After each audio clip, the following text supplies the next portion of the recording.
Voilà, merci de m'intéresser. Donc, je vais donc essayer de vous présenter brièvement Louis Bouillet, en ayant bien conscience que je vais peut-être pas apprendre grand-chose à certains qui le connaissent déjà au moins aussi bien que moi.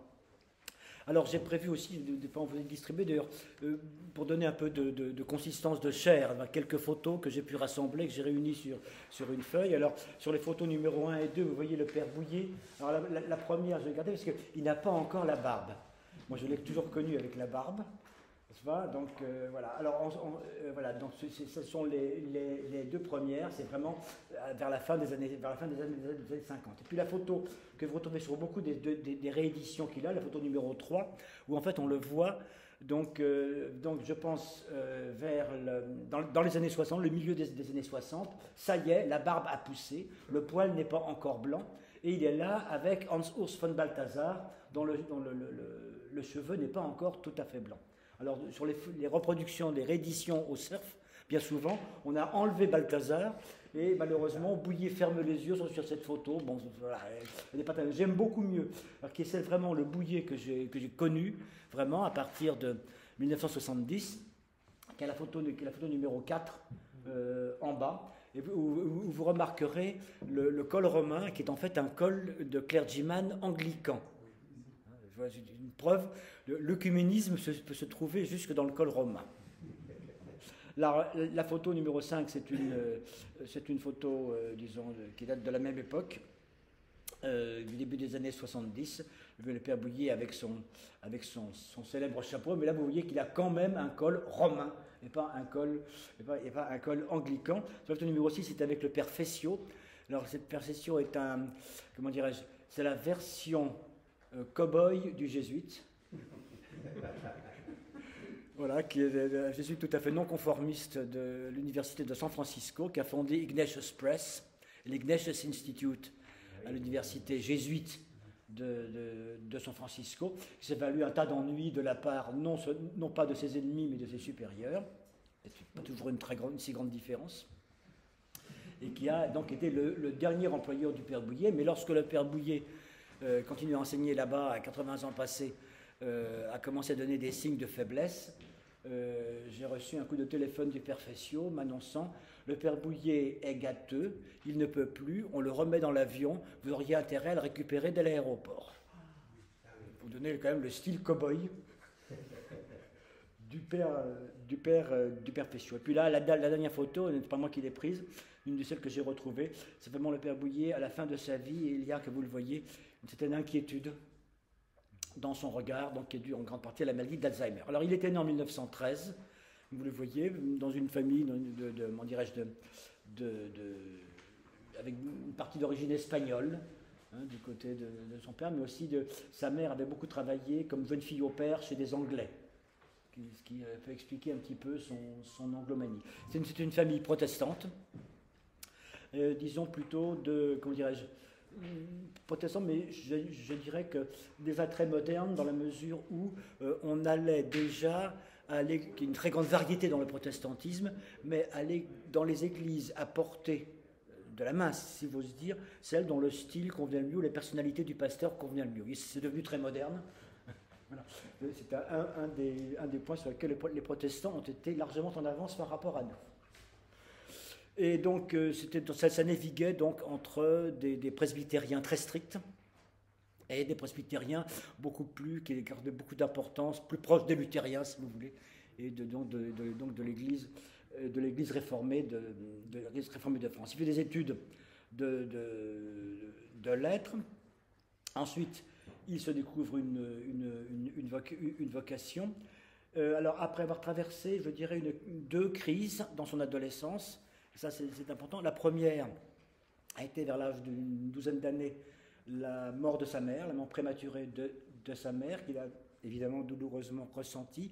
Et ensuite, alors, une crise de fatigue nerveuse qui l'amène. C'est un étudiant, un élève boulimique qui s'intéresse à tout, qui lit en plus, beaucoup plus qu'on ne le lui demande. Qui s'intéresse vraiment à tous les sujets, aussi bien scientifiques que philosophiques, pas seulement théologiques, littéraires, une véritable boulimie. Et à un moment, quand il a 14-15 ans, il craque. Et là, donc, on l'envoie se reposer dans une famille protestante à Sancerre, la région de Sancerre. Et là, il va avoir une double illumination. La première, c'est, disons, de découvrir la beauté de la création, et dans la beauté de la création, le projet de Dieu. Un paysage extraordinaire. Deuxième découverte, alors là, on ne peut que le reconsidérer parce qu'il n'a pas tout raconté, ça transparaît quand même dans ses mémoires. C'est une très jeune fille, une gamine qui a à l'époque 7 ou 8 ans même de moins que lui, avec laquelle il réussit à établir une communion interpersonnelle vraiment extraordinaire. Et plus tard, lorsque devenu pasteur, séminariste protestant, il demandera sa main, alors qu'elle est devenue, disons, nubile, pour faire simple. Cette main lui sera refusée par les parents de la jeune fille, qui trouvent qu'un petit pasteur, non, vraiment, on peut espérer mieux au niveau social. Voilà. Et ceci sera en quelque sorte providentiel, parce que c'est quand même grâce à cela qu'il pourra devenir prêtre catholique. Alors, il est ordonné pasteur luthérien en 1936, mais avant, ce qui est intéressant, c'est qu'au séminaire protestant, comme les minorités ont tendance à se regrouper, eh bien, il va fréquenter d'une part les orthodoxes, avec ses camarades protestants, les orthodoxes minoritaires et les protestants minoritaires se retrouvent, se rencontrent, échangent. Et il va aussi fréquenter des catholiques, mais surtout des moines ou des religieux. Alors les principaux sont Congar, le père Congar, qui est ami de Bouillet, qui s'intéresse à l'œcuménisme, qui est déjà un ami de Bouillet à cette époque, et l'autre un personnage un peu extraordinaire qui s'appelait Léon et qui devient Lève Gilet, qui va publier, c'est-à-dire le moine de l'église d'Orient. Et c'est lui, et donc ce sont d'une part les moines, il va aussi à l'abbaye bénédictine de la Source à Paris, de la rue de la Source, il va aussi à Saint-Vendry, il va dans d'autres abbayes, qui vont en quelque sorte éveiller sa sensibilité à la liturgie. Donc à la fois orthodoxe et, je dirais, monastique. Et donc il est ordonné, il devient nommé aumônier de lycée à Strasbourg, il a terminé une partie de ses études à la faculté de théologie protestante. Et puis, donc, il est nommé vicaire à la paroisse de la Trinité, aujourd'hui avenue René Coty, à la gare maintenant avenue René Coty, à Paris. Et en 1939, il demande un congé pour préparer une thèse de doctorat. Et c'est là que donc il se retrouve, au moment de la déclaration de guerre, à l'abbaye de Saint-Vendry, où il est venu travailler pour sa thèse, enfin, chercher même le sujet de sa thèse. La guerre le surprend là, et donc il va demander à ce que cela suspende tout. Et à ce moment-là, à Saint-Vendry, donc, il décide que, alors, guidé en grande partie par Newman, que c'est aussi sur Newman qu'il travaille, eh bien, pour le dire en aussi peu de mots que possible, la plénitude de ce qu'il croit ou de ce qu'il veut croire se trouve dans l'Église catholique, apostolique et romaine. Et donc, il est admis, après son donc abjuration, comme ça se faisait en ces temps-là, dans l'Église romaine, à Saint-Vendry, la veille de Noël 1940. Voilà. Alors, à partir de là, que va-t-il devenir? Il aimerait bien être moine. Mais, alors, l'abbé de Saint-Vendry de l'époque pense que non, ce n'est pas sa vocation. Est-ce qu'il est déjà trop indépendant? Peut-être. En tout cas, il a aussi connu avant le père Briet, Gaston Briet, qui était le supérieur de l'oratoire. Et Briet va aider Bouillet, qui a quitté l'église luthérienne, donc plus d'11 ans, puisqu'il a fait un tas de luttes, qui peut enseigner n'importe quoi. On lui confie un poste de professeur de lettres en seconde au Grand Collège Pensionnat des Oratoriens à l'est de Paris, à Juilly, qui était fondé par M. de Condrin lui-même, au lycée. Et donc Bouillet va enseigner jusque dans les années 50, jusqu'au milieu des années 50, il va enseigner professeur de seconde, de français, latin et grec à Juilly. Alors là, il va se passer deux choses. Premièrement, il va certainement s'attacher à certains de ses élèves. Alors, il y en a même un célèbre dans l'affaire, qui est l'acteur Philippe Noiret. C'est Bouillet qui découvre ses talents, qui fait jouer du théâtre, fait faire du théâtre à ses élèves de seconde, découvre le talent de Noiret, et donc il va convaincre les parents de Noiret de laisser leurs fils, qui appartiennent à une bonne bourgeoisie, d'entreprendre la carrière de saltimbanque, de baladin, donc il ne s'est pas tellement amélioré au niveau de l'image sociale depuis l'époque de Molière, à l'époque. Il y a une très belle lettre de Bouillet que j'ai reproduite à la fin de ses mémoires, les lettres où il explique aux parents du jeune Philippe Noiret que la profession d'acteur est une vocation qui est aussi noble que d'autres. Voilà. Ensuite, l'autre chose qui est, importante, c'est qu'il découvre à Juilly, c'est qu'il fait aussi jouer. Enfin, il restaure quelque chose qui n'est pas encore permis, qui est la vigile pascale. Alors la vigile pascale, il s'y est intéressé, il a étudié le rituel. Et comme il s'ennuyait beaucoup pendant la guerre, au cours du noviciat oratorien qu'on l'avait suivi, qu'on l'avait contraint à suivre, bien qu'il dise qu'il n'y a rien appris. Donc, mais il a travaillé et il en a tiré ce qu'on appelait le mystère pascal, qui était donc une méditation, une explication de l'ancienne liturgie, et il la faisait jouer à ses élèves. Il la faisait célébrer, au collège. Mais les élèves, ils participaient bientôt. C'est que ça qu'il y a du théâtre dans la liturgie, un peu. Et donc, à tel point qu'il s'est fait taper sur... Il a été, sur les mœurs du clergé dans l'époque, il a été dénoncé à l'évêque de Meaux comme pratiquant des liturgies sauvages. Et donc, il a vu interdire de célébrer la vigile pascale, mais juste avant qu'il puisse respecter cet interdit, à peine 15 jours avant, est paru le motu proprio de Pie XII qui restaurait la vigile pascale. Voilà la chose. Alors, à partir de là, il va être amené à terminer sa thèse. Alors, il va terminer sa thèse il va commencer à faire des thèses à Strasbourg, où il sera intéressé en exégèse, spécialement par une figure d'un grand théologien luthérien, qui nous a rendu beaucoup de services à tous après le concile, qui est Oscar Cullmann, notamment en défendant la réalité objective de la résurrection de Jésus.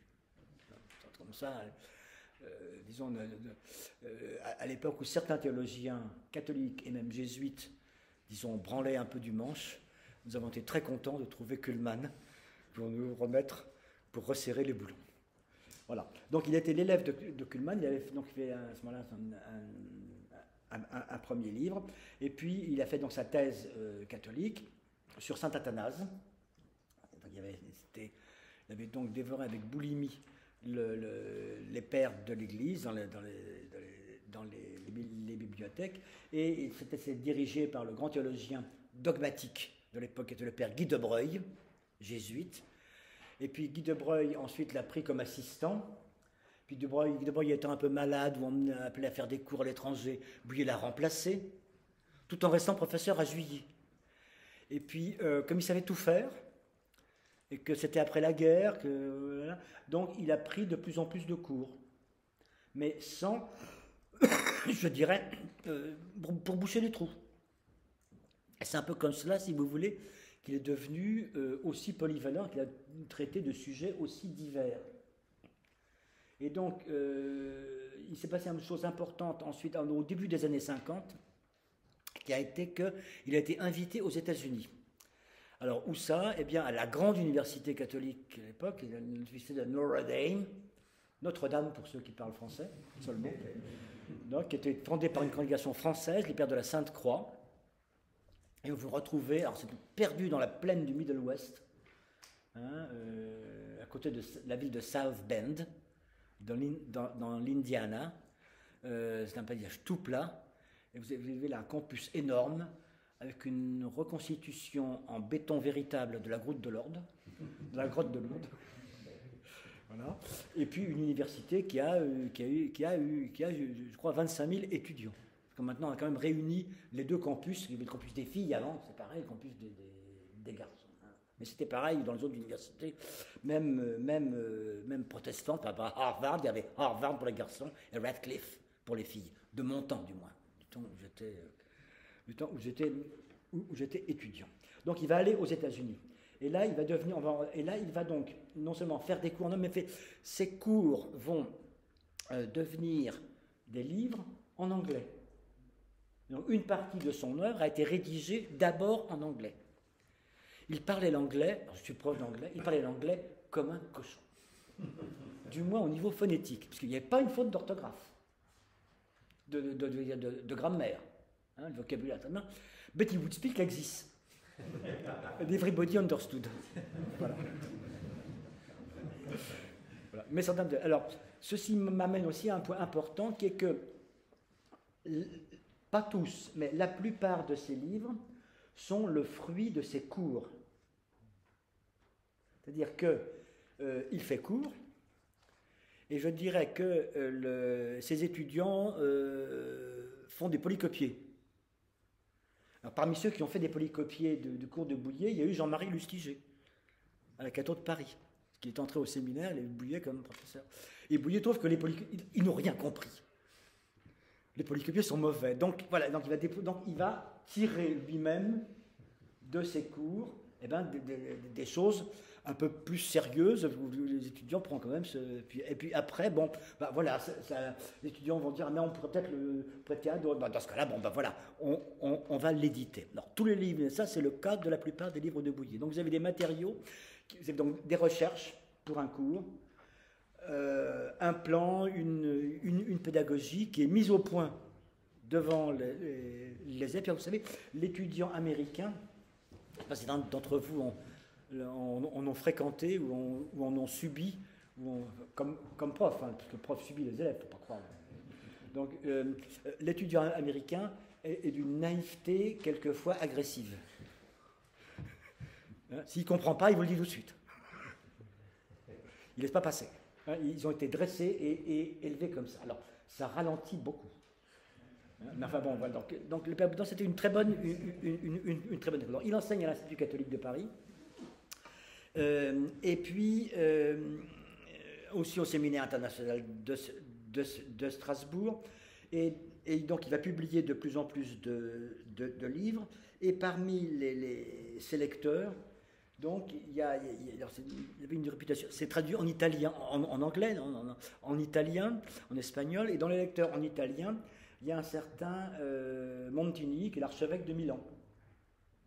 Et Bouillet va être invité plusieurs fois à faire des cours dans le clergé de Milan. Vous savez, le clergé de Milan a quand même plusieurs grands séminaires et 2000 prêtres en activité. Il faut quand même voir ce que c'est que le diocèse de Milan. Hein.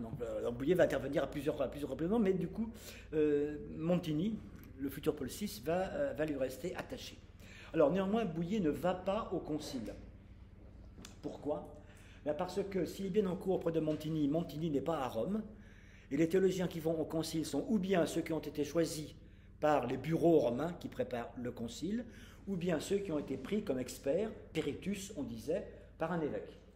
Or, Bouillet n'est dans les petits papiers d'aucun évêque français, et dans les bureaux à Rome, il n'a pas de cote particulière.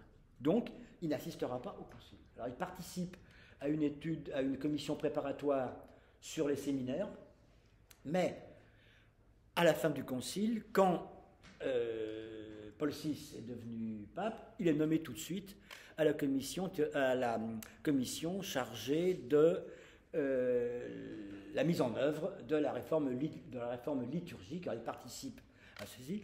C'est haut en couleur. Il réussit à s'y faire un tas d'ennemis. Mais il est quand même, avec Dom Botte, un très savant dominicain, le principal rédacteur de la 3e prière eucharistique que vous connaissez bien. Il explique comment, finalement, tout ça a été très mal fait. Ils ont terminé le truc qu'ils devaient rendre sur une table de bistrot. à 2 pas du Vatican. Voilà. Ça, c'est la petite histoire. Mais alors, entre-temps, le père Bouillet a démissionné de l'Institut catholique. Pourquoi? Parce qu'il s'est brouillé avec Danielou. Pourquoi s'est-il brouillé avec Danielou? Parce que Danielou a démoli un des principaux livres de Bouillet, qui est son introduction à la vie spirituelle. Et pourquoi? Parce que les jésuites, à l'époque, ont trouvé que Bouillet, je dirais, démolissait le fondement de l'enseignement spirituel de la Compagnie depuis le début du XXe siècle, qui était la distinction radicale entre ascèse et mystique. Voilà, donc, telle qu'elle avait été développée, popularisée, notamment par le père de Grand-Maison. Je dis tout à fait éminent et respectable. Et donc Bouillet est persuadé que Danielou n'a pas envie de l'attaquer, mais Danielou est un jésuite, donc perinde ac cadaver, y compris le cadavre des voisins et amis. Et donc, voilà, et donc il démissionne de l'Institut catholique de Paris. À partir de là, il va enseigner quasi exclusivement aux États-Unis. La moitié du temps, il revient en France, l'autre moitié du temps pour rédiger les cours qu'il a donnés aux États-Unis. Alors, il réside bien sûr d'abord à l'abbaye de la Lucerne, dans la Manche, entre Granville et le Mont-Saint-Michel, à l'intérieur des terres, une ancienne abbaye prémontrée qui est remontée par un copain à lui, un personnage haut en couleur, l'abbé Marcel Lelégard, le genre de curé que son évêque ne contrôle absolument pas, et qui, par son simple entre-gens, devient conservateur des monuments historiques pour tout l'ouest de la France. Ça. Un abbé. Il a été l'élève de Bouillet un peu à la Cato, ils sont restés copains. Et donc il retape tout seul l'abbaye de la Lucerne. Il va réussir à reconstruire en 20 ans, en employant plusieurs maçons à plein temps, l'abbatiale complètement effondrée.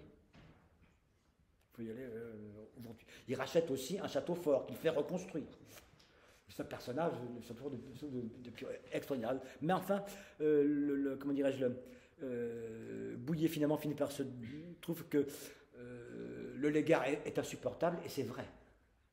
Donc il part, et à ce moment-là, il va s'installer près des moines de Landévennec.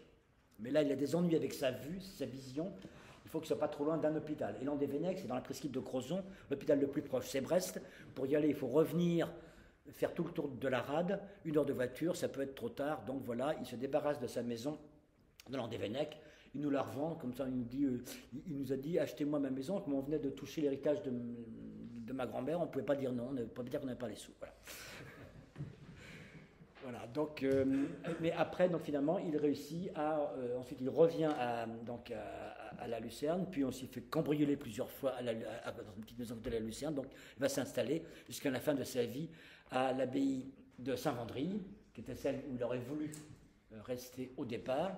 Alors, il n'est pas parmi les moines, on le donne, ceux qui connaissent Saint-Vendry, vous voyez cette église qui a été reconstruite après la guerre, une espèce de grande grange en style de style normand, hein, en bois, et au fond, à 100 mètres de là, il y a une petite cabane avec des anciennes étables ou bâtiments de du matériel agricole au rez-de-chaussée, puis au-dessus, 2 petits logements. Alors c'est là que pendant longtemps, Bouillet va cohabiter avec l'abbé Pierre. Ça faisait un couple extraordinaire. qui s'entendait très bien. Je regrette d'avoir eu la présence d'esprit de la photographie pour voir la photo de Bouillet et l'abbé Pierre partant bras dessus à l'église. Voilà. Ça s'est très bien passé entre eux. C'est simplement après, l'abbé Pierre est tombé malade, et donc c'est la camarilla qui avait la main sur lui l'a tiré de là parce qu'il n'était pas très manipulable à la fin de sa vie. Voilà. Donc il voulait pouvoir il a été manipulé à la fin de sa vie. Hein. C'est pas la peine de se le cacher. Mais le santé du père Bouillet va donc se détériorer peu à peu. Donc c'est la maladie d'Alzheimer, ils ne peuvent pas le garder. Et à ce moment-là, avec le père Lustiger, et aussi son supérieur de l'époque, le père Dujardin, qui était très bien dans l'affaire, bien que Bouillet était un oratorien spécialement indépendant. Donc il va être passé sur les petites sœurs des pauvres l'avenue de Breteuil. Et c'est là donc qu'il a passé les dernières années de sa vie, dans un lieu que je connaissais bien, parce que j'y avais aussi vécu ou accompagné le père de Lubac, qui était là dans ces dernières années. Alors, quelle est l'œuvre? Alors, donc, il est mort en 2004, donc ses obsèques ont été célébrées pendant Paris Toussaint 2004, qui est en quelque sorte le chant du cygne pastoral de Lustiger. Donc, il a été interrompu pour ses obsèques donc à Saint-Eustache, la grande église des oratoriens à Paris. Il est donc inhumé, comme il l'avait souhaité, à Saint-Vendry. Alors, l'œuvre du père Bouyer, maintenant. Alors, j'ai essayé donc alors vous avez donc tout ceci, là, que j'essaie de vous raconter en l'enjolivant un petit peu en le lubrifiant pendant un petit peu de quelques anecdotes.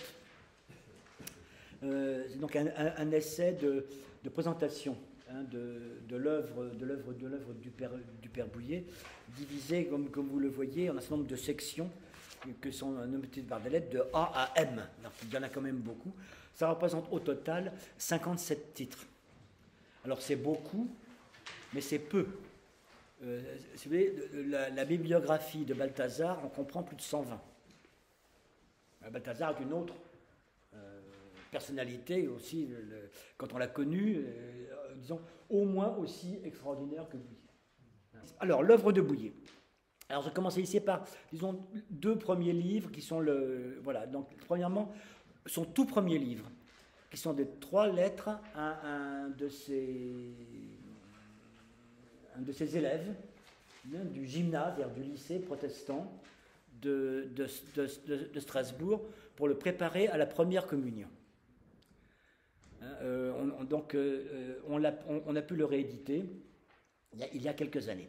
Et puis nous avons aussi retrouvé dans ces papiers, à Saint-Vendry, alors c'est tout ça parce que les archives de Bouyer à Saint-Vendry, les moines les avaient perdus.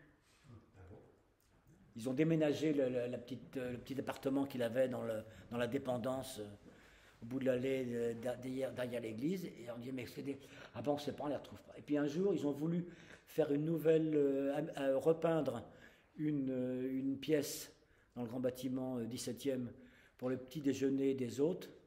Ils ont retrouvé la caisse où étaient les... Et dans cette caisse, on a retrouvé donc les premiers sermons de Bouyer, ceux qu'il rédigeait quand il était jeune pasteur luthérien. Et donc ces sermons, qui suivent donc un calendrier qui est très proche d'une autre, encore maintenant, donc nous les avons édités, donc ils sont parus en 2017. Les deux choses qu'il faudrait, qu'on peut ensuite donner, c'est, disons, les bases théoriques de son travail, qui sont premièrement sa conception des Écritures, dans un livre très important qui s'appelle « La Bible et l'Évangile ». C'est une série de conférences grand public qu'il avait été invité à donner en 1950 à l'Institut catholique de Paris, et qu'il a ensuite transcrites et qui ont été éditées, et sans cesse rééditées. Et ça a joué un rôle très important, à mon avis, pour guider la réappropriation des Écritures, et spécialement du Premier Testament, par les catholiques. Ça coïncide, si vous voulez, à l'époque où paraissent les premières grandes traductions modernes de la Bible. Le Bouyer, donc, se trouve là à accompagner, faciliter, encourager, même stimuler ce qui est, à mon sens, un des événements majeurs de l'histoire de l'Église catholique au XXe siècle, qui est la réappropriation du Premier Testament par les fidèles. Ensuite, deuxièmement, son dictionnaire théologique, là aussi, il considérait ça comme une petite pochade, pour répondre à une demande. Il a donc fait un dictionnaire théologique, comment dirais-je, mais sans réviser, de chic comme ça. On lui dit un mot, il se met à sa table et il écrit une page ou deux. Et ça a donné, donc, alors c'était complété après par un de ses confrères, parce que le père Bouyer n'a jamais été très philosophe. Pas tout à fait, disons qu'il se sent pas tout à fait à l'aise en philosophie, parce que ça peut être très technique, et il n'en a aucun complexe. Il préfère laisser ça à d'autres. Voilà, donc il y a des petits sublats. Et puis alors évidemment, 2 livres sur Newman, qui évidemment, un personnage qui l'inspire beaucoup, Donc, le titre du Newman est important, je me permets d'attirer votre attention dessus, c'est Newman, sa vie, sa spiritualité. Alors là, on a quelque chose d'important. Quelle est l'importance pourquoi est-ce que Newman est si important? Est-ce que c'est à cause de sa biographie? Non. Est-ce que c'est à cause de sa théologie, des histoires sur le développement du dogme, etc. D'après Bouillet, non. Ce qui est important dans Newman, c'est sa spiritualité. Alors, on arrive là à ce qui me paraît être la deuxième découverte majeure du catholicisme au cours du XXe siècle, c'est la notion même de spiritualité. On ne l'utilise pas avant la Première Guerre mondiale. On parle d'ascétique ou de mystique. Alors, qu'est-ce qui montre que l'importance de la spiritualité, celui qui la vit, c'est Newman, c'est le My Creator and Myself. C'est-à-dire que Newman, disons, ouvre une porte, abat une barrière dans la mesure où il n'a pas honte, en quelque sorte, de prendre en compte les résistances affectives, psychologiques, la dimension émotionnelle, en quelque sorte, de la foi. Son intériorisation.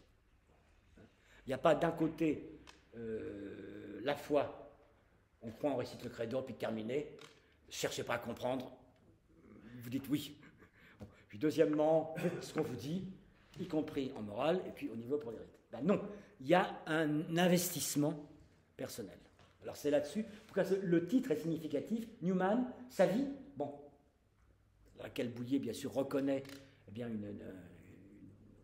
que la sienne donc, suit les mêmes traces, mais surtout sa spiritualité. C'est-à-dire que véritablement, le christianisme, même pour le simple fidèle, c'est une question de vie intérieure. Alors ensuite, il y a un deuxième livre sur Newman, beaucoup plus tardif, qu'il écrit quand il est à San Francisco, c'est d'ailleurs une traduction de l'anglais, c'est, disons, les ressources de Newman dans ce qu'il appelle, ce que Newman lui-même a appelé, mais en pensant non pas à l'Église post-conciliaire, mais à l'anglicanisme, l'apostasie. Que faire en temps d'apostasie? Donc voilà le Newman. Alors, toute cette œuvre, qu'on va maintenant dire, donc, se culmine en une triple trilogie qui va s'étaler sur pratiquement près de 30 ans, hein, et qui donc c'est une triple trilogie. Alors, au départ, c'est une double trilogie. La première sera une trilogie dite économique, c'est-à-dire déployant le dessein de Dieu, en 3 volets. Une anthropologie, qui est le trône de la sagesse. Alors ceci est une originalité de Bouillet aussi. Il essaie de construire l'anthropologie chrétienne non pas sur le Christ, mais sur la Vierge Marie. Pourquoi? Parce que dans le Christ, l'image, si j'ose dire, est brouillée pour nous par le fait qu'il est inséparablement homme et Dieu. Mais l'humanité, dans sa nudité, si j'ose dire, parfaite, c'est dans la Vierge Marie qu'on la trouve. Et donc vous avez donc le volet d'anthropologie de cette grande synthèse, c'est donc un volume de mariologie. Ensuite, vous avez la sociologie, qui est l'Église de Dieu, et une cosmologie, qui sera donc le dernier livre publié de cette première double trilogie, en 1983, qui s'appelle Cosmos. Peut-être un des livres les plus personnels de Bouillet. Vous avez une trilogie proprement théologique, puisque c'est un discours sur Dieu, consacré à chacune des 3 personnes de la Trinité. Je les ai placés ici dans l'ordre, si j'ose dire, logique, à savoir, même si ce n'est pas l'ordre de publication, le Père invisible, le Fils éternel et le Consolateur, l'Esprit Saint, bien sûr. Et puis ensuite, Bouillet, là, c'est à l'époque où il quitte, où il a quitté Landévennec parce que à cause de sa vue, va mieux. Et donc s'aperçoit qu'il faut une 3e trilogie, c'est une trilogie de trilogies, donc sur les 3 concepts clés de la théologie chrétienne, à savoir le mystère, mystérion. Alors, la gnose, c'est en quelque sorte une réhabilitation de la gnose. Les chrétiens, jusque-là, avaient une vision négative de la gnose. La gnose, c'est les gnostiques, donc c'est mal. Père Bouillet dit, ben non, c'est peut-être pas forcément mal. On ne peut pas aimer Dieu sans le connaître, tout bêtement. Et voilà, donc. Et ensuite, alors là, un dernier sur Sophia, la sagesse, la figure mystérieuse de la sagesse qui apparaît dans les Écritures, mais qui est en même temps une manière de revenir, de boucler la boucle et de revenir au point de départ, à savoir le livre de Mariologie, le Marie étant bien sûr le trône de la sagesse. Vous voyez comment la boucle est bouclée, cette triple trilogie est construite. Donc, malheureusement, à l'heure actuelle, donc j'avais obtenu du CERF en principe la réédition. Alors ils ont dit oui, mais ils n'ont rien compris. Ils ont commencé par éditer la 3e trilogie, alors qu'il a fallu commencer par la première. Et pour l'instant, on continue à me dire oui sans rien faire. Voilà. Et donc j'attends désespérément que les premières trilogies... Le trône de la sagesse a été réédité quand même avant, mais le Fils éternel, le Consolateur, et puis les 3 volumes sur Dieu même, sur l'Église et le cosmos, ben, voilà, attendent toujours. On peut dire des prières pour ça. Alors ensuite, une série de 3 livres. On dit que tout ça, en général, c'est une structure ternaire. Hein. Alors quelquefois, comme il ne faut pas être trop, géométrique, les triangles sont quadraturés. Père Bouillet a réussi à quadraturer, non pas les cercles, mais les triangles. C'est quand même c'est une originalité comme une autre. Alors, donc, la première série, c'est une série sur les 3 états de vie chrétienne. Hein, vous avez donc, si vous voulez, le premier état, qui est l'état baptismal, la condition baptismale, elle est composée en 2 volumes. Premièrement, l'initiation chrétienne, qui est le christianisme vu de l'extérieur, comment y entrer, et l'introduction à la vie spirituelle, qui est un ouvrage majeur, c'est le christianisme vu de l'intérieur. Avec un livre qui a d'ailleurs été le premier, Le sens de la vie monastique, qui est intéressant dans le sens que pour Bouillet, la vie monastique n'est pas une vie chrétienne supérieure. C'est simplement la formule, la vie chrétienne portée, la réponse portée à son maximum d'urgence des exigences baptismales. Donc voilà, donc une vision aussi de tout le monachisme. Puis comme on le dit, mais alors, vous avez fait la condition des simples baptisés, des moines, et alors, et les prêtres, et les... Alors, il a écrit un livre plus petit, donc, qui s'appelle, donc, en imitant un petit peu le titre, Le sens de la vie sacerdotale. Ceci a été développé donc, aussi par renouveau 3 volumes, sur la vocation, sur la vocation religieuse, les vocations religieuses, donc dans le prolongement du sens de la vie monastique, une vie de saint Antoine, simplement une traduction commentée de la vie de saint Antoine par saint Athanase, que vous connaissez, un livre très intéressant sur la spiritualité de Cîteaux, qui comporte une étude de saint Bernard et de Guillaume de Saint-Thierry, qui est moins connu, mais que je vous recommande. Par moments, quand on lit cela, on a l'impression que Bouillet fait son propre portrait, quand il décrit Guillaume de Saint-Thierry. Et puis, un livre aussi intéressant sur la méditation contemplative. Voilà. Ensuite, alors, il y a là aussi, c'est un triangle quadraturé, mais inachevé, qui est une histoire de la spiritualité chrétienne. Alors c'est là-dedans d'ailleurs qu'il définit clairement ce que c'est que la spiritualité. Je vais vous renvoyer donc à la préface de cette histoire de la spiritualité chrétienne, où il explique que la théologie dogmatique, c'est l'étude des objets de la foi. La théologie morale, c'est l'étude des conséquences dans nos vies de la foi.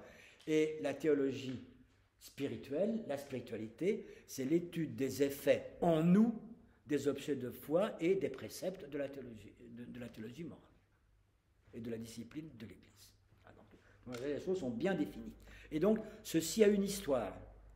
Et ce qui est étonnant, c'est que cette œcuménique, puisque cette histoire, bien entendu, elle comprend aussi les auteurs orthodoxes de la chrétienté d'Orient séparés de Rome en 1054, comme vous le savez, mais aussi des auteurs protestants. Et aussi, je dirais, d'un très grand œcuménisme, et ça c'est ce qui lui a beaucoup d'ennemis, entre les différentes écoles de spiritualité. Mais Bouillet montre très bien que Sainte Thérèse d'Avila n'hésite pas, qui est carmélite, n'hésite pas à avoir recours à un dominicain, un franciscain, un bénédictin, un jésuite. Voilà, il n'y a qu'une spiritualité chrétienne, et il y a donc de même, il y a donc, c'est toute la grande idée de Bouillet, et donc des éléments importants. Alors, voilà, alors il fait lui-même donc la spiritualité orthodoxe et la spiritualité protestante et anglicane, et dans le volume sur le Moyen-Âge qu'il a confié aux deux grands spécialistes bénédictins qui sont Don Jean Leclerc de l'abbaye de Clairvaux, c'est LER, hein, pas CLAI, au Luxembourg, et Don Fossa van den Broek du Mont-César. Donc lui fait la partie des pères de l'Église grecque, hein, que les bénédictins occidentaux et latins connaissent moins bien. Mais Bouillet, lui, il est. Et là, la spiritualité moderne, alors moderne, ça veut dire bien sûr après la Réforme. Hein, alors cela, il l'a confié à son grand ami, collègue de Juilly, également enseignement catholique, qui est le père Cognet. Mais le père Cognet meurt prématurément après avoir donné le premier volume seulement, et donc le père Bouillet n'a jamais trouvé quelqu'un qui serait capable de faire la suite. Si bien que l'histoire de la spiritualité de Bouillet reste aussi inachevée que l'histoire littéraire du sentiment religieux en France de la fin des guerres de religion à nos jours de l'abbé Brémond. Voilà. Je veux dire, l'abbé Brémond ne parle pas ou très rarement de spiritualité. Hein? Le premier à parler de spiritualité, c'est Monsieur Pourrat, Monsieur Pierre Pourrat, un homme très important dans l'Église de France dans l'entre-deux-guerres, le supérieur du grand séminaire de Lyon. Quelqu'un. Et c'est lui qui va utiliser le mot spiritualité pour éviter, déjà, mais sans le dire, par créer de clash, la différence entre ascétique et mystique. Voilà. Si on tourne la page, l'autre grand sujet d'intérêt de Bouillet, c'est évidemment la liturgie. Avec, j'ai ici subdivisé en deux parties. Premièrement, dans la liturgie même, alors, la vie de la liturgie, qui est aussi un ouvrage traduit de l'anglais. C'était Liturgical Piety, la piété liturgique, hein, et qui montre justement le caractère central de la liturgie dans la vie chrétienne. C'est-à-dire que c'est pas, hein, et ça c'est vraiment aussi une caractéristique du catholicisme romain. Ensuite, un livre alors beaucoup plus fondamental sur le rite et l'homme, qui est vraiment, je dirais, l'anthropologie liturgique, hein, où il se repose beaucoup sur Mircea Eliade, et aussi sur les grands spécialistes du sacré, hein, notamment Rudolf Otto, hein, et puis sur évidemment les spécialistes chrétiens de la liturgie comme Don Odo Cazzel. Voilà. Un livre étonnant, il est aussi peut-être le second best-seller de Bouillet après le Mystère pascal, et c'est Architecture et liturgie. C'est une étude sur la manière dont sont conçues, disposées, aménagées les premières églises, à partir des synagogues, puis, comme ça, où la foi se répand dans l'Empire romain, des basiliques romaines. Et vous avez là des clés absolument indispensables. Hein. C'est plus des clés, c'est des coups de projecteur extraordinaires pour comprendre nos églises. Ou ce qu'on peut faire, ou ce qu'on doit faire, ce qu'on doit chercher quand on veut construire une nouvelle église. Quelquefois, peut voir, quand on regarde les résultats, l'impression que ce n'est pas très bien ce qu'on cherchait. Bon. Mais là, donc, vous avez des choses. Alors évidemment, dans les applications, le livre le plus important, c'est le Mystère pascal, donc méditation sur l'ancienne liturgie de la Vigile pascale, un grand livre qui s'appelle Eucharistie, un gros livre, il y a 500 pages, pour montrer comment la partie centrale de la messe, je ne parle même pas le canon, mais seulement l'anaphore, hein, est directement inspirée des béracotes, hein, c'est-à-dire des bénédictions prononcées par les Juifs. Alors vous avez là une réinterprétation de toute la messe, hein, qui est absolument capitale et décisive, notamment avec la différence entre commémoration et mémorial, et d'autre part une thèse audacieuse, mais qui je trouve séduisante, ou en tout cas satisfaisante, qui n'empêche pas d'autres d'ailleurs, sur la question de savoir si la messe et si la dernière scène était la célébration de la Pâque ou pas. Et là vous avez un argument typiquement bouillérien pour dire que la dernière scène donne son sens à la Pâque qui va suivre, et même donne plus de sens qu'elle n'en avait, mais qu'il s'agit des bénédictions de la vie quotidienne, et que c'est la raison pour laquelle, les repas quotidiens, nous pouvons célébrer la messe tous les jours. D'accord ? Vous voyez, voilà, le genre d'idées bouillériennes que vous pouvez trouver là. Évidemment, ça se discute, mais ça donne à penser et à réfléchir. Alors ensuite, il y a eu The Liturgy Revived, qui n'existe qu'en anglais, qui n'a pas été traduit. C'est un commentaire de Sacrosanctum Concilium en anglais. Voilà, pour ceux qui seraient intéressés. Et puis il y aura un livre intéressant qui va servir de charnière sur un personnage qui a aussi beaucoup influencé Bouillet, qui était Don Lambert Baudevin. C'est un bénédictin belge qui a eu une œuvre extraordinaire, je suis obligé d'aller vite, dans deux domaines, qui sont d'une part l'œcuménisme, spécialement avec l'Orient. Ce qu'il y a de commun entre le monachisme occidental et le monachisme oriental. Un niveau d'œcuménisme qu'on ne pense pas assez. Et deuxièmement, que ceci passait par une réappropriation, une réflexion, une amélioration de la liturgie.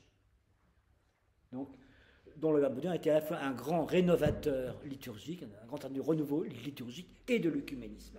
Et donc, il lui consacre une biographie entière. Alors, l'œcuménisme, parlons-en. Deux séries de livres sont de petites. Premièrement, un livre qui s'appelle Enquête de la sagesse. Ce sont des souvenirs de voyage. Il dégage la symbolique du lieu, d'Athènes en Turquie avec les souvenirs les souvenirs de Saint-Jean, Constantinople, et pour finir Moscou. Voilà. Enquête de la sagesse. Et Vérité des icônes, qui est une étude sur l'intérêt des icônes orientales, pas seulement grecques, mais aussi russes. Ensuite, vers le protestantisme, vous avez un livre qui s'appelle Du protestantisme à l'Église, qui est malheureusement pas réédité. Celui-là, j'aimerais bien qu'il soit réédité. Enfin, comment dirais-je, mes interlocuteurs au CERF manifestent les mêmes qualités que les édredons pour transmettre les ondes de choc. Donc, voilà. Du protestantisme à l'Église, vous avez divisé en deux parties. Premièrement, les principes positifs de la réforme, pour montrer que justement, à l'origine, il y a des aspirations parfaitement légitimes et même nécessaires. Mais que, deuxièmement, certaines de ces aspirations ont été durcies. Et ont conduit, comme souvent, à ignorer le reste. Voilà. Ensuite, un autre livre, plus technique, plus ciblé, qui s'appelle Parole, Église et Sacrements dans le catholicisme et le protestantisme. Ensuite, ce qui est tout à fait étonnant, donc voilà, ça fait beaucoup de choses à lire. Alors, une série de 3 livres sur un sujet qui est aussi à la mode, qui est une vraie question, que ici, bêtement, la femme. Bon, ceci dans le prolongement du trône de la sagesse, qui veut dire que dans l'esprit de Bouillet, la femme, l'humanité telle que Dieu la conçoit, l'aime, et la conçoit sans péché, elle est féminine. D'accord ? Et c'est la Vierge Marie. Et d'une certaine manière, comment dirais-je, même le prêtre, dans la mesure où il exerce un rôle parental, hein, c'est un rôle qui est maternel. Et pas véritablement, il n'y a qu'un seul père. Voilà. Alors donc ceci est donc monadique dans 3 livres. Un petit livre s'appelle Le culte de la mère de Dieu, qui est publié donc à Cheftogne chez Don Lambert Baudouin, puis qui a été réédité par les dominicains. Ensuite, un livre étonnant, explosif, de lui s'appelle Mystère et ministère de la femme.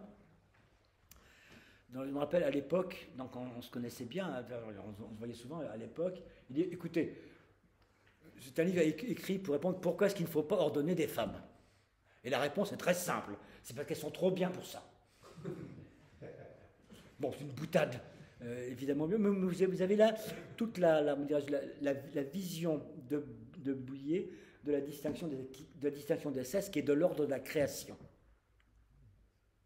Mâle et femelle, c'est de l'ordre de la création, c'est de l'ordre du ouïr et moulière, hein, mais il n'y a pas de distinction pareille en Dieu. Il ne faut pas comprendre la paternité du père à partir de celle du ouïr ou du mâle, hein, mais au contraire renverser la perspective. Et donc celle qui est vraiment plus que l'homme à l'image de Dieu, c'est évidemment la Vierge Marie. Et c'est pourquoi il faut que le prêtre soit ordonné, parce que s'il n'était pas ordonné, aucun être humain ne pourrait faire ça. Il faut donc trouver quelqu'un qui ne soit qu'une pâle imitation du Père, pour que la grâce lui permette d'agir au nom du Père et de féconder au nom du Père, là, vous voyez, la vie, mais qui ne peut être reçue que par la femme, parce que la femme contient en elle toute la vie, toutes les promesses d'existence humaine que Dieu aimera dans le monde. Voilà. Bon, alors il y a beaucoup à dire. Ceci complété par un autre livre sur des figures mystiques féminines. Alors, je ne sais pas si vous me les rappelez toutes d'un seul coup comme ça.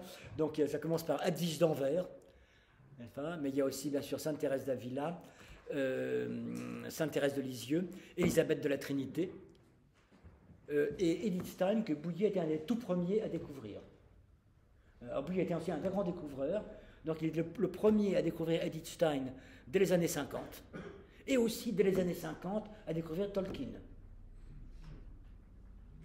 Le premier article sur Tolkien en France, l'article de Bouillet, dans une revue qui s'appelle La Tour Saint-Jacques, c'est une revue d'ésotérisme, en 1954. Voilà. Que personne n'avait voulu de l'article de Bouillet sur Tolkien.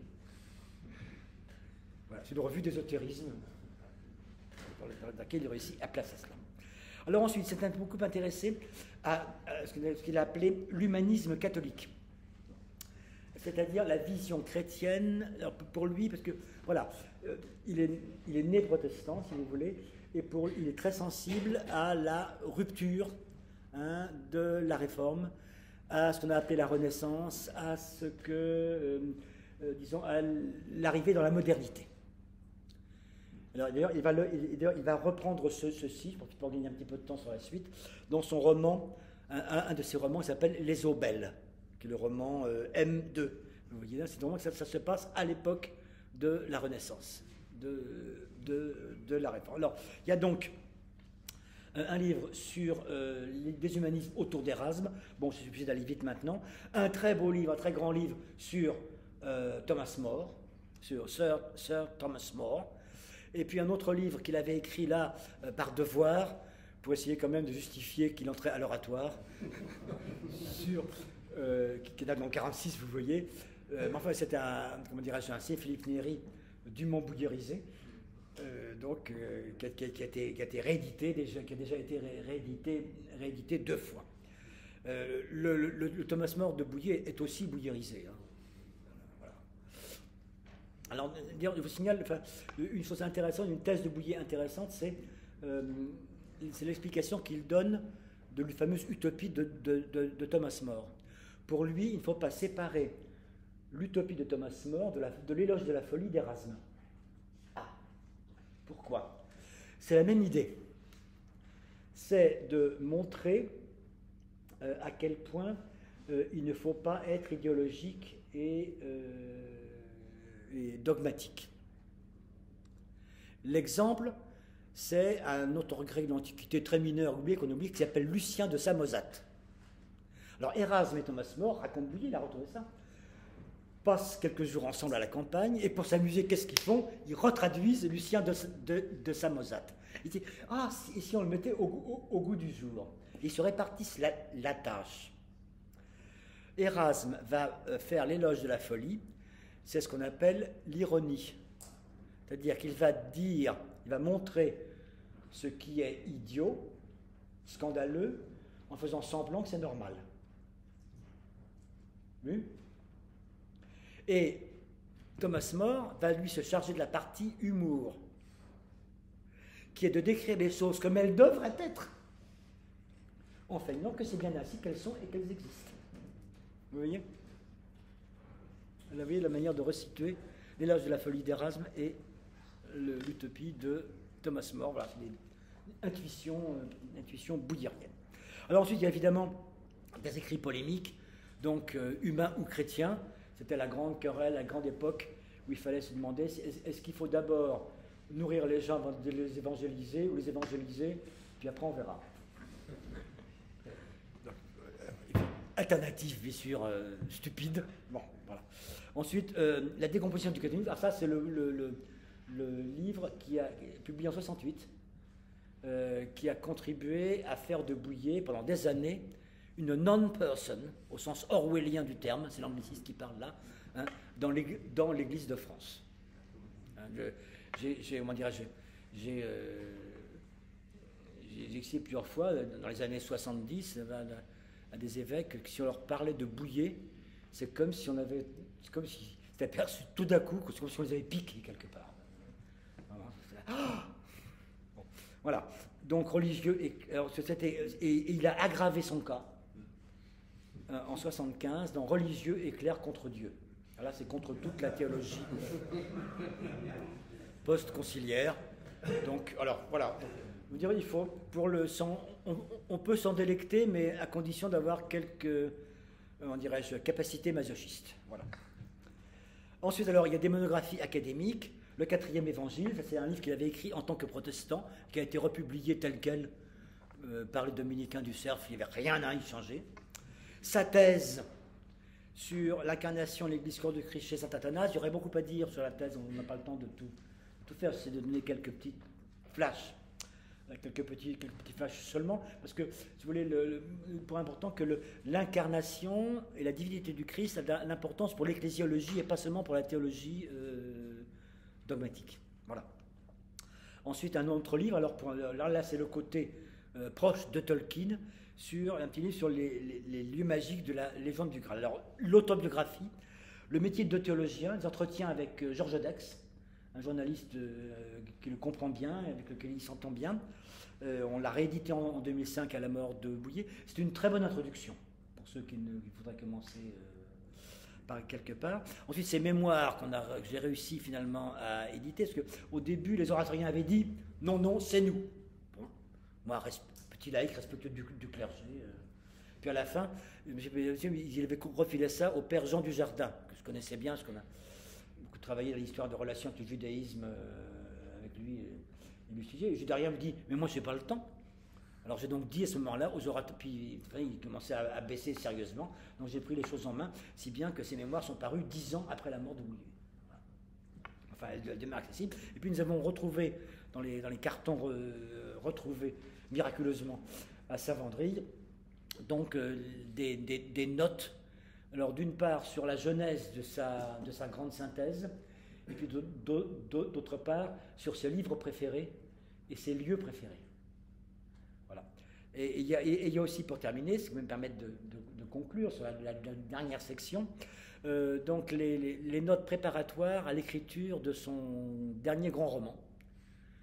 Son grand roman qui s'appelle Prélude à l'Apocalypse, ou les derniers chevaliers du Graal. Parce que Bouillet était aussi romancier, comme Newman. Alors Newman n'en a écrit que 2 romans, comme vous savez, hein, à savoir Calistin et Lost and Gain. Bravo. Bien. Voilà. qui étaient dans un petit peu des commandes quand même. Voilà. Alors que là, il les a fait, donc Alceste, bien sûr, c'est sur en gros, c'est le protestantisme, mais ce n'est pas autobiographique, il faut bien le signaler. Les Aubelles, donc, c'est une histoire justement des enjeux, je dirais, spirituels affrontés par les acteurs, si j'ose dire, de la Renaissance, hein, par le christianisme à la Renaissance. Alors, Prélude de l'Apocalypse, c'est une fresque. C'est à la fois un roman style signe de piste, un roman à clé, des personnages. Alors pour tout vous dire, par exemple, le cardinal Marty apparaît, qui était auvergnat sous le nom du cardinal Fouchtra. Monseigneur Charles, que je dois beaucoup connaître, apparaît sous les traits de Monseigneur de Poursognac, parce qu'il était périgourdin, etc., etc. Donc c'est un roman à clé en même temps. Aussi, c'est un roman d'anticipation, de science-fiction. Et enfin, c'est une apocalypse, puisque ça se termine par la fin du monde. Voilà, donc c'est un roman foisonnant et extraordinaire. Enfin, il y a les Hespérides, qui sont des dernières images extraordinaires de Louis Bouillet, puis j'arrêterai là, j'ai débordé, j'en suis désolé, mais c'est difficile de faire tout tenir. Les Hespérides, ce sont des contes. Voilà.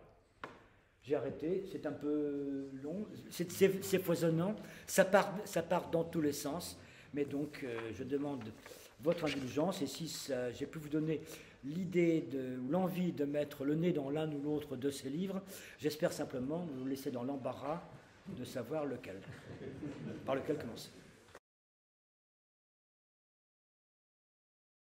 Vous vous rendez compte? Bouillet a été un véritable auteur qui a vécu de sa plume.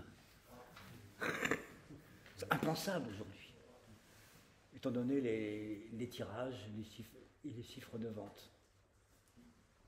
Il a été aussi, je crois, un des derniers théologiens, il y en a d'autres comme ça, pour des raisons différentes, hein, touche à tout. Maintenant, si un gars est bon en théologie, on lui fait faire une thèse, et puis après, cette thèse trace les murs entre lesquels il pourra continuer à s'ébattre. Hein, voilà. Mais c'est pareil, c'est pas spécial à l'Église, hein, c'est pareil dans le domaine missionnaire. Moi, j'ai pas voulu devenir prof de fac, parce que si j'avais fait ma thèse sur Shakespeare, j'aurais pas eu le droit de toucher au romantique, ni au moderne. Alors non. Voilà. Quand vous êtes prof de Cagne, vous pouvez faire ce que vous voulez. Enfin, vous vous manœuvrez pour ne pas avoir une classe où il y a une épreuve à programme. Vous pouvez faire ce que vous voulez, c'est-à-dire ce que vous espérez être le meilleur. Voilà. Donc il a vécu de sa plume.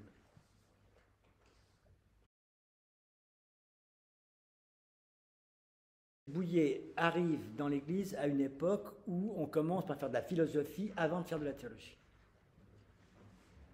Pour Bouillet, d'après son expérience, ce qui est premier, c'est la parole de Dieu, ce n'est pas la pensée de Dieu. Pourquoi? Parce que la pensée même de Dieu que nous avons n'est pas naturelle. Elle repose sur la révélation. Et donc, d'après lui, il faut commencer par la révélation et s'apercevoir que toutes les preuves qu'on donne de l'existence de Dieu requièrent et sous-entendent en préalable des notions qui ne sont pas venues à l'homme naturellement, toutes venues naturellement, mais qui ne figurent que dans la révélation.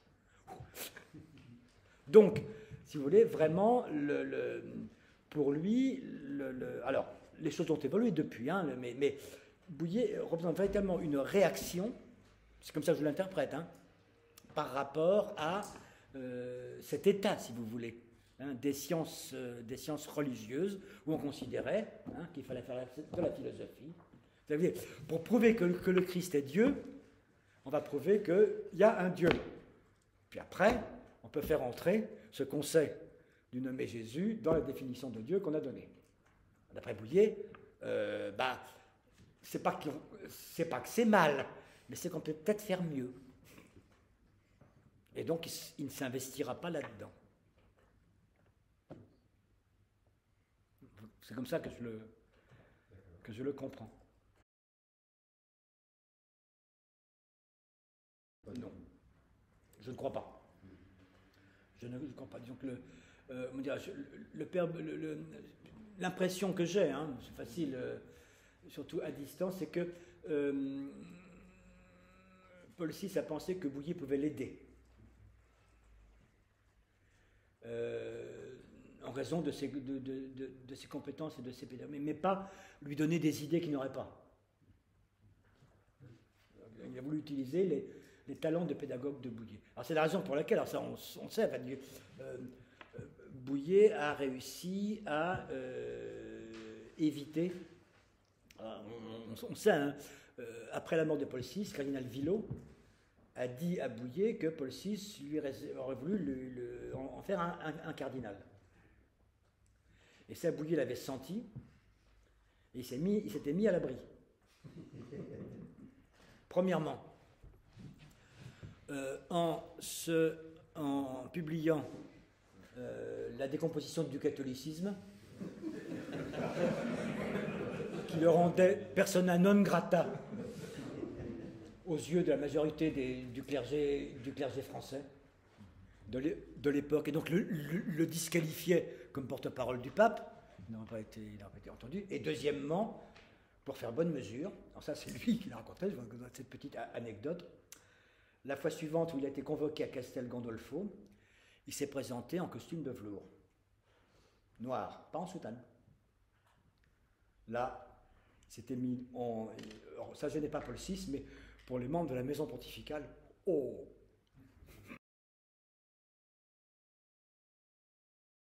C'est vraiment... L'idée, c'est... il y avait toute une campagne qui n'est pas finie, qui n'est pas finie, hein, qui n'est pas terminée, qui va encore durer, pour ordonner des femmes. Voilà. Et donc Bouillet a éprouvé le besoin. Alors ça a été écrit en 15 jours, hein, comme religieux éclair contre Dieu. Donc c'est vraiment, ça a été un livre de circonstances, mais dans lequel je pense, donc j'ai tenu à la rééditer il y a un an ou deux à peine, hein, dans lequel il a vraiment été amené à dire beaucoup de choses, notamment sur la Trinité. Très simple et très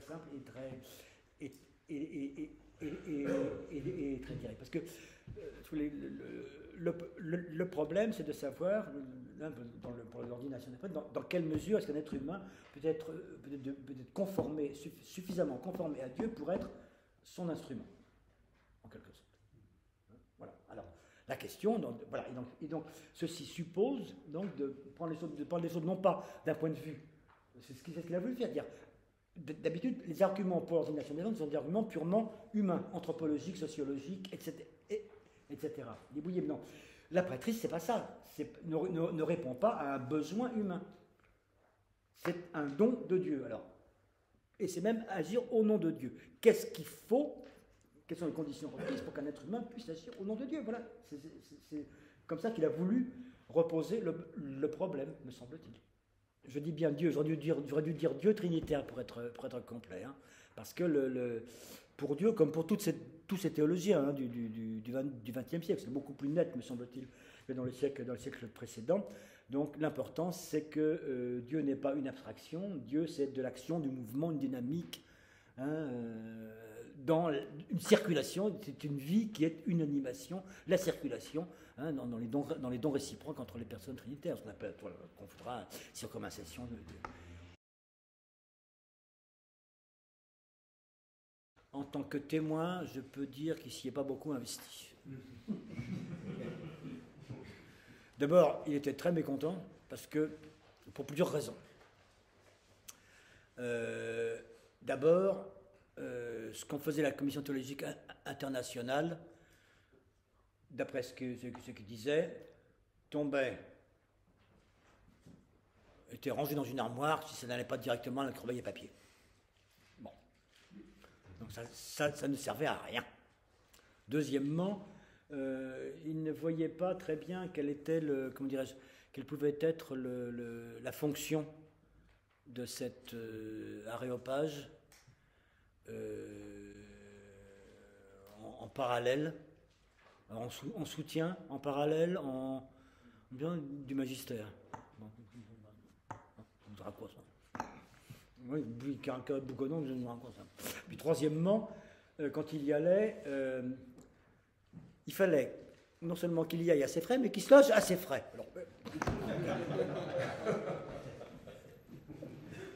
Alors là, c'était peut-être... Là, ça faisait peut-être la goutte d'eau. Et puis là, évidemment, il trouvait, comment dirais-je, une...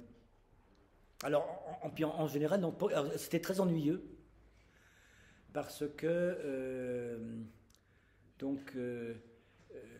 les théologiens qui étaient là en profitaient pour se faire mousser et se faire valoir aux yeux de leurs collègues et confrères. Voilà. Donc, deux petites anecdotes à ce sujet. C'est Bouguier revient de Rome, tout le monde dit alors c'était intéressant. Non. Bon, vous avez vu un exposé de Rahner. Vous savez ce que m'a dit Ratzinger à la fin? Encore un interminable monologue sur le dialogue.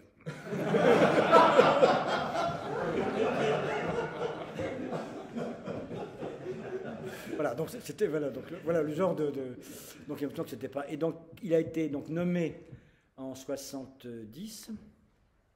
C'était pour 5 ans, je crois. Et renommé en 75, il a démissionné. Voilà. Et d'ailleurs, quand même, mais c'est quand même grâce à cette CTI que Communion existe.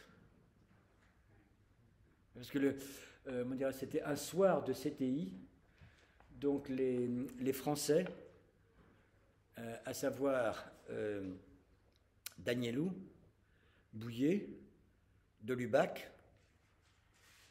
et Le Guillou. Congar, la cinquième était Congar, mais Congar était déjà il marchait déjà mal, hein, il avait déjà un fauteuil roulant. Donc, décide, bon, on va se faire un petit resto. Et ils vont dans une... Et au passage, ils ramènent ils raflent deux teutoniques, deux alémaniques, ils ne savaient pas trop quoi faire, qui étaient Balthazar et Ratzinger. Et au cours de cette dîner, de ce dîner, les Français s'excitent et se montent mutuellement le bourrichon. C'est ce qu'on m'a raconté, hein, en disant que à quoi ça sert tout ça? Et puis on s'en vient à dire il y aurait mieux à faire avec Concilium. Donc c'est la revue qui avait été fondée à la suite du Concilium, à laquelle ils collaboraient tous. Et ils disaient oui, mais c'est frustrant. Alors c'est pas ce qu'ils faisaient, c'était pas des articles, disons, d'une orthodoxie douteuse, mais c'était le principe. Et ça les gênait sur plusieurs rapports, qui sont vraiment, disons, de principe et théologiques. Premièrement, c'était une revue uniquement de théologiens. Alors que, si on voulait prendre au sérieux l'ouverture du concile, il fallait aussi faire intervenir des laïcs, y compris des femmes. Hein? Balthazar, le quadrillé, sait de quoi il parle. Ensuite, il fallait aussi montrer, deuxièmement, que les problèmes qui se posent aujourd'hui ne sont pas uniquement des problèmes cléricaux, ecclésiastiques, religieux, mais c'est bel et bien la place, l'utilité, le rôle, la mission de la foi dans la société contemporaine. Donc, ceci concerne évidemment la philo, mais ça concerne aussi toutes les sciences humaines, la culture en général. Enfin, troisièmement, Concilium était, comment dirais-je, soutenu, organisé, fondé par une fondation fondée à Nimègue. Et tout était centralisé là. Et c'était le même corpus d'articles qui était diffusé dans les éditeurs choisis dans chaque langue. En France, c'était Beauchesne, par exemple. Et je me rappelle encore la bougonnade de Bouillet. Je ne vois pas ce qu'on a gagné à transférer Rome à Nimègue. Voilà. Donc, d'où l'idée de faire une revue où il y aurait des théologiens, il y aurait des clercs et des laïcs, des hommes et des femmes, et où chaque revue serait indépendante, mais où elles collaboreraient ensemble, en traitant ensemble les mêmes sujets et en échangeant les articles sans obligation de les publier, chacun de voir en fonction de son public, et où il y aurait une ouverture culturelle. Là-dessus, tout le monde rentre se coucher, les Français cuvent leur vin et oublient, et les deux alémaniques, gens sérieux, se rejoignent, bon, qu'est-ce qu'on fait? Et donc, il se trouve à ce moment-là que, d'une part, que Balthazar rencontre le mouvement italien Comunione Liberazione, qui est un peu sur les mêmes idées d'importance de la foi dans la vie sociale et dans la culture, et que Ratzinger, bavarois, trouve à Munich et aussi en Rhénanie un groupe de catholiques, de laïcs catholiques qui ont été des résistants au nazisme et qui ont publié, qui ont fait une revue après la guerre, une première revue de laïcs catholiques allemands après la guerre, qui s'appelait Hochland, le haut pays, mais qui ont décidé d'arrêter. On a vu les limites, de dire voilà, qu'on passe à une autre. Et donc, les théologiens, si vous voulez, Balthazar et Ratzinger s'allient avec ces laïcs-là, et en même temps, il y a un autre événement qui est que Karl Lehmann, théologien allemand, qui était à l'époque l'assistant de Rahner, je dirais, change de patron, et il est à Fribourg, et il décide de travailler sur et avec Balthazar, plutôt que sur et avec Rahner. Et donc vous avez trois théologiens, qui sont Balthazar, Lehmann, Ratzinger et Lehmann. Ratzinger est professeur à Ratisbonne à l'époque, et Lehmann qui est donc un professeur à Fribourg, et puis les quatre laïcs. En même temps, les Italiens vont commencer, puis en même temps commence une édition alors qui sera la plus folklorique, mais qui existe toujours, qui est l'édition croate. Parce qu'il y a dans les commissions théologiques internationales, Bouillet s'est fait un copain. Bouillet s'est fait un copain qui est un petit capucin, qui s'appelle Tomislav Sagebunic, qui a la seule revue religieuse autorisée dans la Yougoslavie de Tito. Pardonnez-moi, j'ai oublié le nom de cette revue. Svechi, signe, pareil que Snack d'ailleurs, et qui va publier régulièrement un ou deux articles tirés du Fonds commun Communio. Voilà. Alors Bouillet n'assistera pas à Communio en disant non. Pourquoi? Parce que ma réputation est tellement mauvaise qu'elle nuirait à l'entreprise. Ce qui ne l'empêche pas d'écrire dans le premier numéro. Voilà. Un article tout à fait remarquable et essentiel d'ailleurs sur la sainteté qui est requise du théologien, la sainteté personnelle qui est requise du théologien, sur laquelle tout ce qu'il fait n'est que mensonge. Voilà. Dit comme ça. À peu près aussi, il y a à peu près autant de précautions. Alors, la manière dont Bouillet travaillait est absolument ahurissante. Moi, je ne comprends pas. Je n'ai toujours pas compris. Autrement dit, j'ai fréquenté suffisamment de Lubac pour voir que dans la chambre de Lubac, tout un mur était occupé par ses fiches. Chez Bouillet, rien. Il y avait bien sûr des livres, mais il n'avait pas la patrologie chez lui. Alors, il avait une qualité qui était de lire quelque chose une fois et après terminer. Alors c'était ce qui se rappelait. Dans les notes, vous avez voir le livre remarquable de Startenplum, publié à Startenfeld en 1932. Quoi? Qu'est-ce que c'est que ce truc? Pour retrouver la bibliographie, voilà. Tout voilà. Il avait certainement une capacité de mémoire prodigieuse. Une simple petite remarque sur, comment dirais-je, comment sont construites les synthèses de Bouillet. Vous allez vous donner aussi, vous essayer de répondre à la question sur comment est-ce qu'il travaille. Donc il part d'un thème et il va étudier, premièrement, les sources dans la révélation. Deuxièmement, ça c'est la première étape, scripturaire.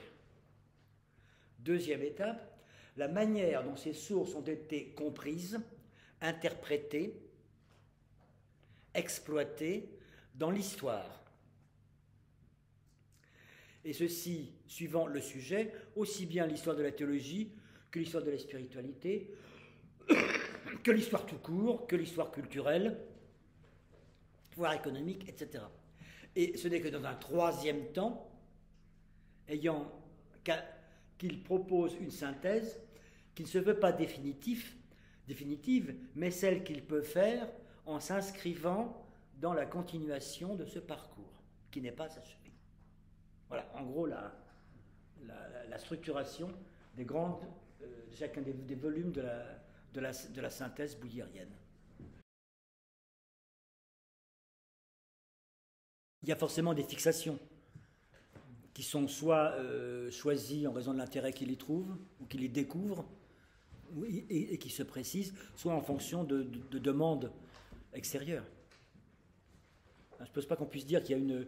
ce qui est étonnant, c'est que, me dirais-je, tout ce qu'il a lu, ce qui est fascinant, c'est que tout ce qu'il a lu chez lui demeure remobilisable pratiquement à volonté. Et ça, c'est impressionnant. Mais ceci dit,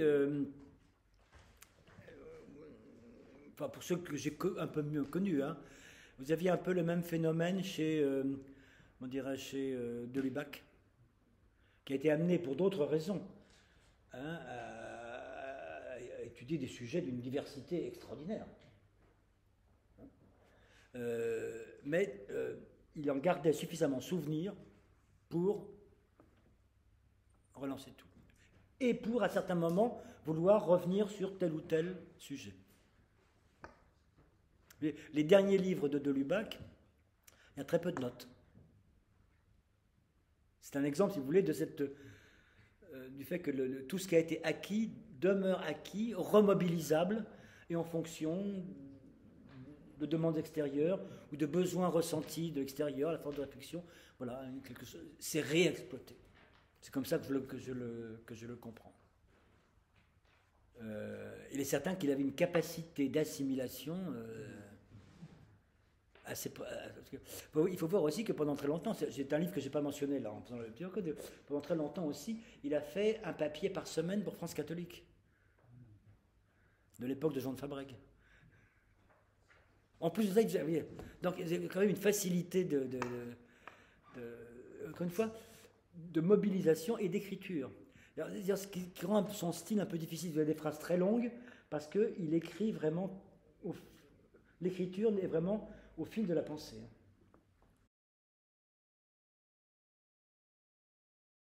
Ça fait partie des livres que j'essaye de faire rédiger. Le dictionnaire théologique de Bouillet, bon, c'est pas la panacée, bien sûr, mais dans bien des cas, c'est vraiment...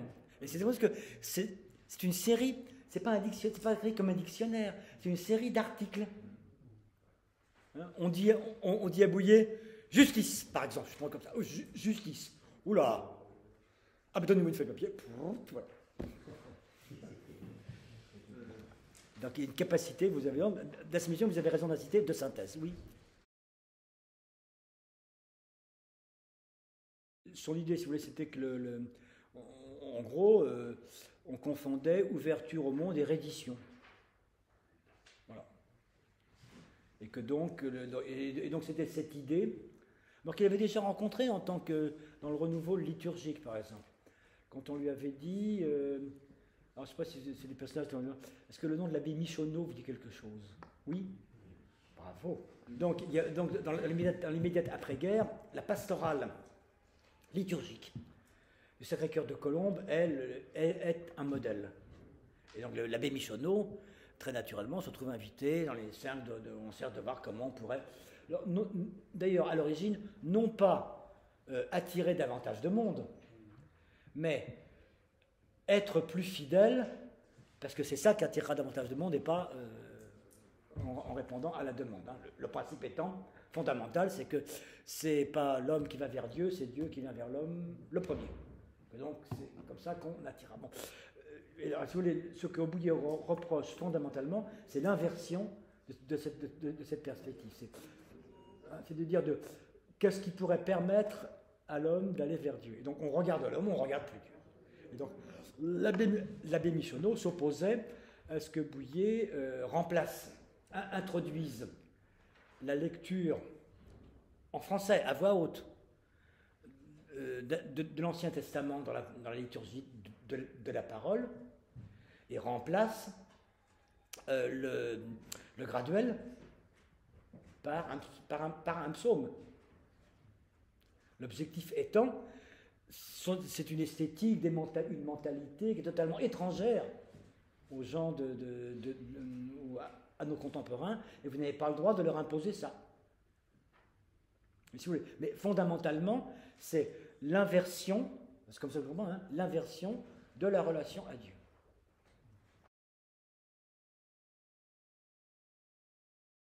Alors, les théologiens qui l'ont influencé, si vous voulez, certainement. Alors, il y a beaucoup de pasteurs protestants.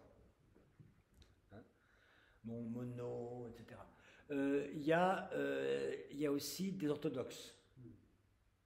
Bulgakov, qui est très important pour Bouillet. Dans les protestants, il faut aussi citer Kuhlmann. J'ai cité Kuhlmann. Dans l'exégèse, il y a également un certain nombre d'exégètes scandinaves. Bouillet, jeune séminariste protestant, est allé faire avec son père un voyage au Danemark, en Suède et en Norvège pour raconter, alors le nom de la question, mais Gustav Aulen, Harald Riesenfeld, Friedrichsen, je ne sais plus comment il se prénommait celui-là. Et puis en allemand aussi, il y a Jérémias. Au niveau de l'anthropologie, je vous ai cité, il y a Don Odo Cazel. Hein? Puis j'aurais aussi dû vous citer dans les orthodoxes, Vladimir Lossky. Voilà. Il y a aussi un historien des religions hollandais, qui est Gerhard van der Loew, qui est pratiquement inconnu en France, qui est un héros bouillérien. Il y a un autre héros bouillérien, parce que Bouillet aussi s'est intéressé à la psychanalyse. Ah, il n'est pas que le dos de la cuillère. Dans ce cas-là, alors là, son guide, c'était Henri Ellenberger, un psychiatre suisse. Comment dire, disciple, dissident de Jung. Vous voyez, pour se situer dans le panorama compliqué du paysage psychanalytique. Et puis alors des gens comme donc bien sûr Don Odo Cazel pour toute la notion de mystère. Et puis mais pour le reste, il n'y a pas de dont Lambert Bauduin.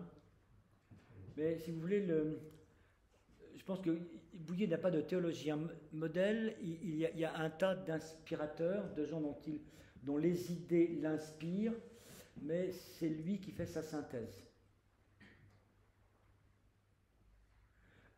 La synthèse qui ressemble le plus à la sienne et dans laquelle il se coulera le plus volontiers, c'est évidemment celle de Newman. Mais il est bien conscient que Newman, c'est le 19e siècle. Voilà. Et que, voilà.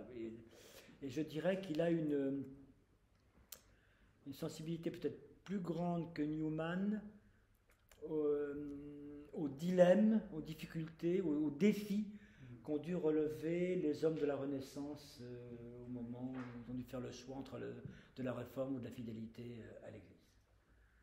Ça, je crois que c'est quelque chose que Bouillet, enfin, ça se manifeste surtout dans ses romans, dans ses études sur l'humanisme. Donc voilà, donc il n'y a pas de. Alors parmi les gens qu'il a influencés, là, il y en a beaucoup.